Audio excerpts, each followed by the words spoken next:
What's going on, everyone? Josh here with another half-ass beer review, and I have beautiful men on both sides of me. What are we doing here tonight? Keeping my hands on the table, I'm telling you that. That's right. Who's not?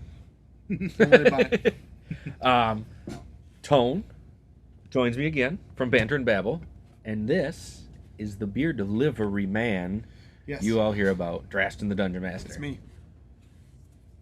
Tonight, we are drinking. We're starting off big. That was my thing. Tone hates motor oil beer. I think this is going to be a motor oil beer. This is a can of Deth's Tar, a stout aged in bourbon barrels. Revolution Brewing Company, part of their Deep Wood series. 14.8% Jesus. ABV.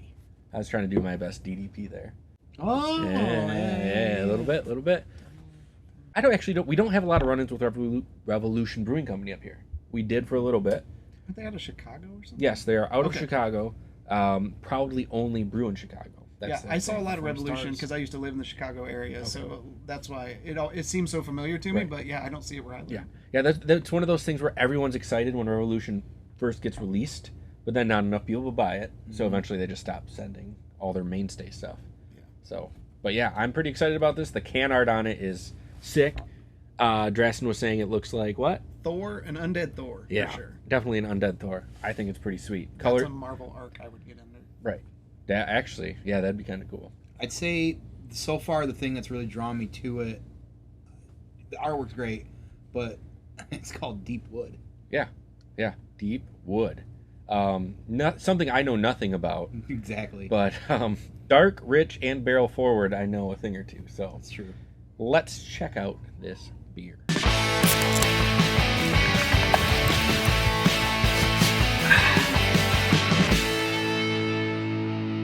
Let's crack it, pour it,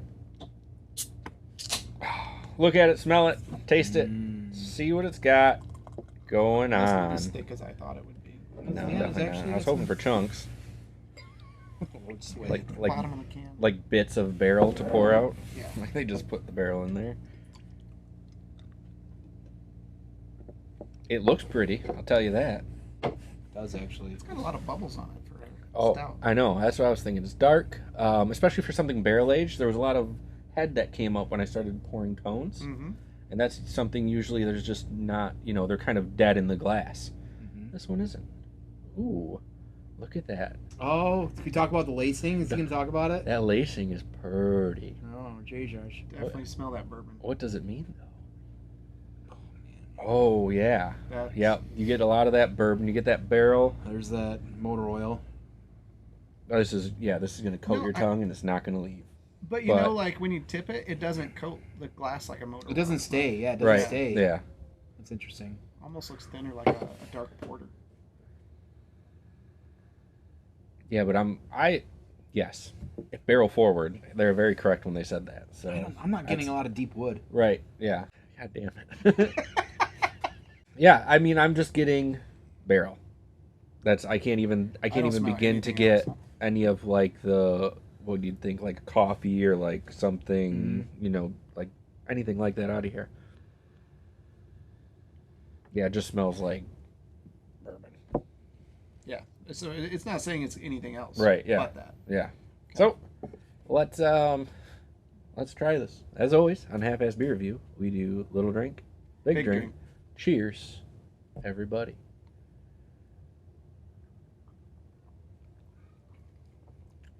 I wonder how this big drink of a 15% ABV beer is going to go.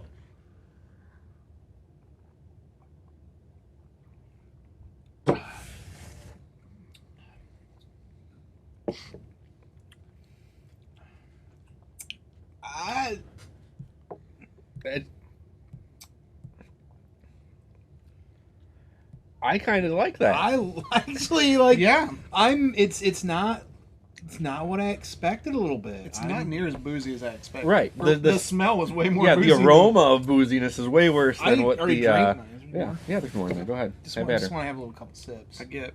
But you're almost getting like some chocolatey richness in there, I'd say. There's definitely chocolate in the finish. Like it's like a candy bar. It's like, I don't know if thinner is the right word for that, because just it's not as thick as I thought it was going to be. Like a lot of those motor oils, and maybe that we were getting clued in as we were pouring it, but like not only that, but like the bourbon, while normally for me I feel is overpowering and kind of takes away from it. It's not at all.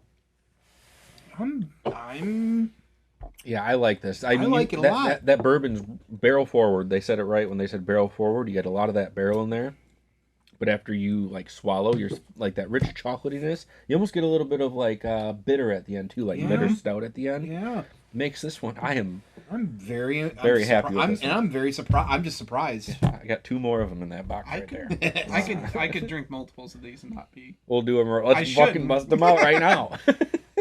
This would be a dangerous beer because I feel like it's so smooth and goes down so easy that you wouldn't realize it's 15%. Right. This is my first time ever having this beer. I'm really good. I'm surprised. Yeah, I'm a huge fan. That was not what I was expecting. I can see why they continue to do this. Yeah, this is one I would drink more. Yeah, I would definitely get this again. I bought it in a 4-pack from Eastman. I think it was like 20-some bucks. It was probably closer to $30 for 15 for that kind of for 4. Yeah, but for something like that, I think that's fair price. When you're dropping $40 on 450 North and it's hit or miss. You know what I mean? He's doing it because he's sitting right next to you. I just got to pull it out of him. Yep. But yeah, I would definitely get this again. Oh, not without a doubt. This is something I could put in my rotation of just regular beer I have around the house. I drink a lot of this style beer, the high ABV, not necessarily the barrel age, but like motor oil beer. That's my go-to favorite. And most of them, they're sippers. Like, so a can like this would take me maybe an hour and a half to get through. Oh, yeah. Right. This is like easy session. Yeah.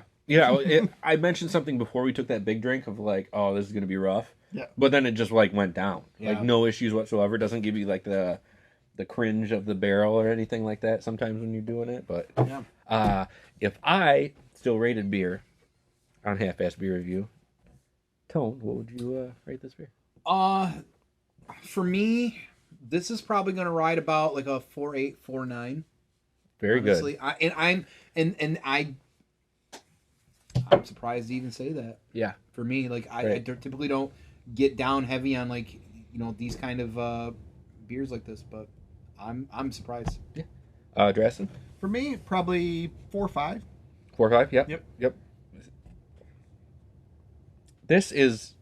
I think this is great. Like I'm giving this one a 5. Okay. I think that this is different from a lot of the bourbon barrel aged stouts you drink. Oh, yeah. And there are good ones out there, but this one is just something different. Yeah. Like I love it. You can't really compare it. I mean, I like KBS. I think KBS is phenomenal. Yeah, I do too. But like, this is on the same level, just something different. And I'm giving this one a 5. Cool. Yeah. But that's going to do it for this episode of Half-Ass Beer Review. Thank you all for stopping by and joining us as we try some new delicious beer. We hope you enjoyed yourself. We hope you had a good time. Now, before you leave, please check out my friends, Fanboytone. You can check me out, Banter and Babble, on Wednesdays live at 9 p.m. Eastern, twitch.tv/Banter and Babble. All your entertainment, news, and reviews, and fun stuff like that. Drasten? You can check me out at twitch.tv 7 Dungeons for Dungeons and Dragons homebrew campaign at 7 p.m. on Mondays. Drasten is also the unofficial... It's the unofficial pre-show show. Yeah. So however you want to put those words together, pre-show for Banter and Babble on Wednesdays. That's true. Starting at 7 p.m., he'll bring you right in. Playing WoW. Or something. Wow. But until next time, please keep your fridges full and have a great night.